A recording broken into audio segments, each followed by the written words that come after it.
যেন জমে উঠেছে ধোঁয়াশার খেলা। একদিকে রণবীর সিংয়ের বহুল প্রতীক্ষিত সিনেমা ধুরন্ধর মুক্তির ঘোষণা। সবকিছু ঠিক থাকলে এটি আসছে 5 ডিসেম্বর। কিন্তু একই সময়ে আরেকটি সিনেমা ঘিরে শুরু হয়েছে গভীর সন্দেহ, গুঞ্জন আর রহস্য।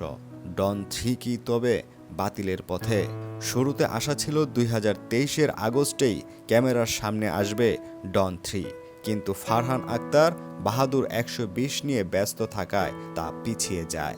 তারপর 2025-এর মে থেকে জুনে শুটিং শুরুর কথা থাকলেও এবারও সেটি হচ্ছে না।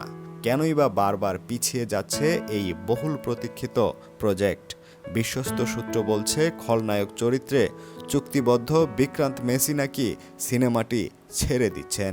তার এই সরে দাঁড়ানোই কি মূল কারণ, নাকি এর পেছনে আছে আরও অজানা কোনো রহস্য? এর আগে কিয়ারা আদভানিও ডন 3 থেকে সরিয়ে দাঁড়িয়েছেন মা হওয়ার কারণে। কৃতির নাম উঠলেও চূড়ান্ত সিদ্ধান্ত এখনও হয়নি। কৃতি মুখ খুলছেন না, রণবীরও এই বিষয়ে নীরব। তাহলে কি বলিউডের অন্যতম আলোচিত ফ্র্যাঞ্চাইজির ভবিষ্যৎ আজ অনিশ্চিত, নাকি সবটাই শুধুই সময়ের খেলা? প্রশ্ন উঠছে, ডন 3 আদৌ হবে তো, নাকি আমরা চিরতরে হারাতে চলেছি এই সিরিজটিকে? সর্বশেষ আপডেট জানতে চোখ রাখুন আমাদের চ্যানেলে। রহস্য উদ্ঘাটন এখন সময়ের অপেক্ষা।